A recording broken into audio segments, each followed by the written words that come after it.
ટાંકું બોલાય, અલખ ભણે ઠીક, થોડું બોલી પણ સારું બોલે એવો પ્રયાસ કરી. એ દરેક વ્યક્તિએ પોતાના વિચારો રજૂ કરવાની તક આપીને મને પણ આવી તક આપી, એમાં શાળા પરિવાર વતી હું આભાર માનું છું.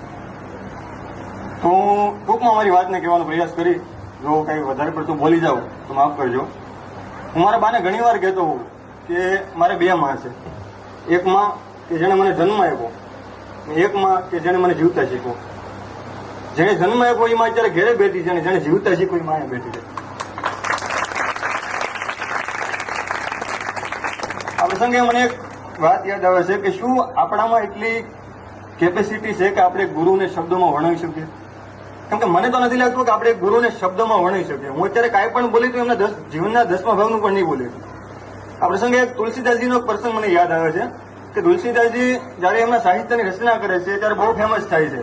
અભિજ્ઞાન, શાકુંતલમ, મેઘદૂતમ, આ બધી રચના કરે છે ત્યારે એક વ્યક્તિ એમને પૂછે છે કે સાહેબ, તમે તુલસીદાસજી એટલા ફેમસ થયા, તમારે તમારા ગુરુ વિશે બે શબ્દો લખવો હોય તો તમે શું લખો એમ? ત્યારે તુલસીદાસજી બહુ સારી વાત કરે છે કે સબ ધરતી કાગજ કરું, લેખની સબ રાય, સાત સમુદ્ર કી શાહી કરું, ગુરુગણ લેખા ન જાય.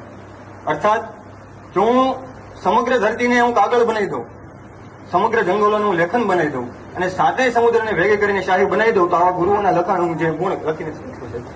તો આવા ગુરુના તો લખાણ કેમ નથી? મારી સામે આખું બ્રહ્માંડ બેઠું છે, બ્રહ્માંડને મારા શબ્દોમાં તો કેમ વર્ણવું? તમે જ કહો મને. એટલે હવે વધારે વાત નહીં કરું, હું મારા ભાણવડ શાળાની વાત કરું. હવે વાત છે 2013ની છે, ભૂલ થતી હોય તો માફ કરજો. હવે અમને વાત મળે છે કે ભાવનગર જિલ્લાનું એક નાનકડું ગામ ભાણવડ, અને એમાં એક દંપતી સાહેબ અને મેડમની બદલી થાય છે, આવે છે. હવે નવાઈ એ વાતની નથી કે એક સાહેબ આવે છે, નવાઈ એ વાતની નથી એક મેડમ આવે છે. કેમ કે હું ત્યારે 9 વર્ષનો હતો, ત્યાં મને યાદ છે ત્યાં સુધી અમારી શાળામાં કોઈ મેડમ નતા આવેલા. હવે અમારી શાળાનું દુર્ભાગ્ય કહેવાય કે શું કહેવાય, અમારી છાપ કહેવાય કે જે પણ તમે સમજો. તો એ મેડમ આવે છે ને અમે જોઈએ છે, હવે નવું બાળક હોય છે 8-9 વર્ષનું, એને તો કેવું લાગે આમ, એ આમ ડોકા મારી મારી જેવા બધા જોવે છે કે મેડમ છે મેડમ. મેડમ ત્યાંથી આમ હેલો અમને કરે છે, અમે અહીંથી હેલો એમને કરવી છે. ને ત્યાંથી શ્રી અફરોજબેન રમજાનભાઈ મિરાણી અને શ્રી ભાણવડ પ્રાથમિક શાળાની સફર ચાલુ થાય છે. અને અમારી શાળાએ જે પ્રગતિ તો બહુ કરી, અને તમે જોગતું ઉદાહરણ જોઈ શકો છો દરેક જગ્યાએ. અને એક શિક્ષક ત્યારે જ પ્રગતિ કરે જયારે એના વિદ્યાર્થીઓ પ્રગતિ કરે, અને મેડમે પ્રગતિ કરી છે તો અમે જો પ્રગતિ કરી તો હોઈ શકીએ. તો એક પ્રસંગ, હું અત્યારે વાત નહીં કરું કે અમારી શાળાએ કેવી પ્રગતિ કરી, અત્યારે હું વાત કરી કે મારા જીવનમાં મેડમના લીધે શું પરિવર્તન આવ્યું. તો એક વાત મને બહુ મેડમની એક ગણ કરી ગઈ ને દિલને લગી ગઈ ને એના લીધે મારો જીવનનો સિદ્ધાંત બન્યો કે લોકોને જીવ પ્યારો હોય છે, મને પણ મારો જીવ પ્યારો છે, પણ જીવથી પ્યારો મારો સિદ્ધાંત છે, અને સિદ્ધાંત જો ઘડ્યો હોય તો અફરોજબેન રમજાનભાઈ મિરાણી છે. તો એક વાત કહી કે એ વાત એવી હોય છે કે એક પિતા હોય છે અને 3 બાળકોને બોલાવે છે અને કહે છે કે 3 બાળકોને એક ફળ આપે છે અને વાત કરે છે કે બેટા હું તમને 3 ફળ આપું છું, એ ફળ લઈને તમારી એવી જગ્યાએ ખાવાનું છે કે જ્યાં તમને કોઈ જોતું ના હોય. તો બાળકો રાજી થાય છે, કાંઈ વાંધો નહીં કે કોઈ ભાળીને આવ્યા જઈશું.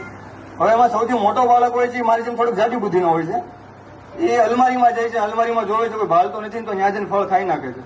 બીજું બાળક હોય છે એને થોડુંક સમજદાર હોય છે, એ દરિયા કિનારે જાય છે, દરિયા કિનારે જઈને જોવે છે ચારે બાજુ કોઈ ભાળતો નથી ને મને કે તો ત્યાં જઈને ફળ ખાઈ નાખે છે. ત્રીજું ટાબરી હોય છે નાનું ઊંધું બચારું, અને જીવનમાં જાજા પ્રશ્નો લઈને હાલતું હોય છે, તો એ અલમારીમાં જાય છે અને જોવે છે હું કોઈ મને જોતું તો નથી ને. તો જેવું ફળ ખાવાની શરૂઆત કરવા જાય છે ત્યાં મનમાં એક પ્રશ્ન ઉભો થાય છે, અને એ પ્રશ્ન ઉભો થાય છે ને એ ફળ ખાઈ નથી શકતું. ત્યાંથી દરિયા કિનારે જાય છે, દરિયા કિનારે જઈ અને ફળ ખાવાની શરૂઆત કરે છે પણ એ ફળ ખાઈ નથી શકતો. ત્યાં પણ એક પ્રશ્ન ઉભો થાય છે. આવી રીતના 3-4 જગ્યાએ જાય છે અને પાછો આવે છે, સાંજ પડે છે, 3 બાળકો એના પિતા પાસે આવે છે, પિતા જોવે છે તો 2 મોટા બાળકો ફળ ખાઈ ગયેલા હોય છે અને એક બાળકના હાથમાં ફળ એમને હોય છે. નાનું બાળક છે તો પિતા પૂછે છે કે બેટા કે તને મેં કીધું હતું કે કોઈ ફળ ભાળે ને એમ ખાજે, તો કે ખાધું કેમ નહીં એમ? તો એ બાળક બહુ સુંદર જવાબ આપે છે કે પપ્પા તમે વાત મને એમ કરી હતી કે જ્યાં કોઈ જોતું ન હોય મને એ રીતને કહ્યું કે ફળ ખાજે, પણ હું જ્યાં પણ જો એક વ્યક્તિ એક પાત્ર મને હંમેશા ભાળતું નહીં એ તો ભગવાન.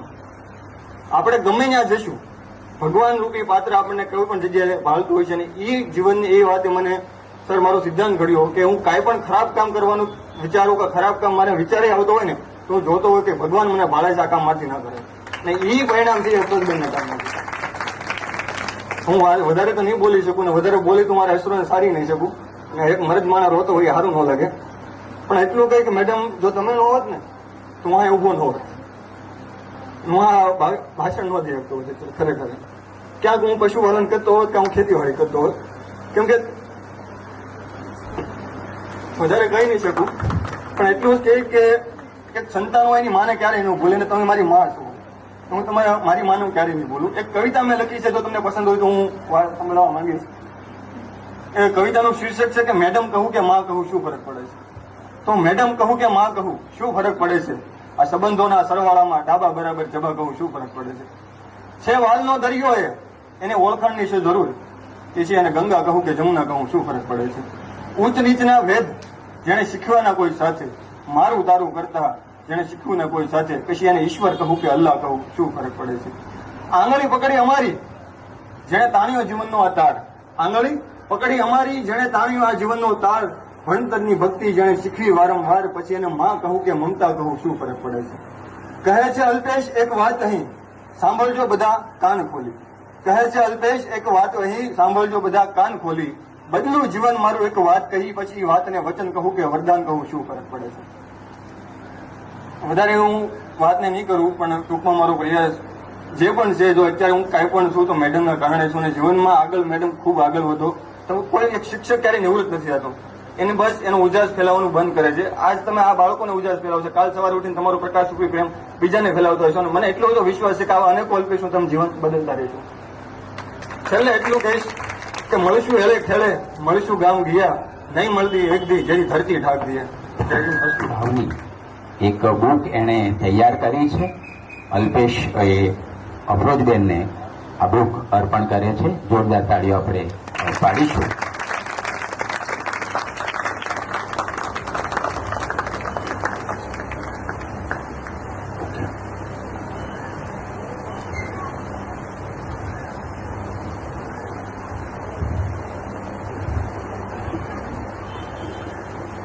પરિવારના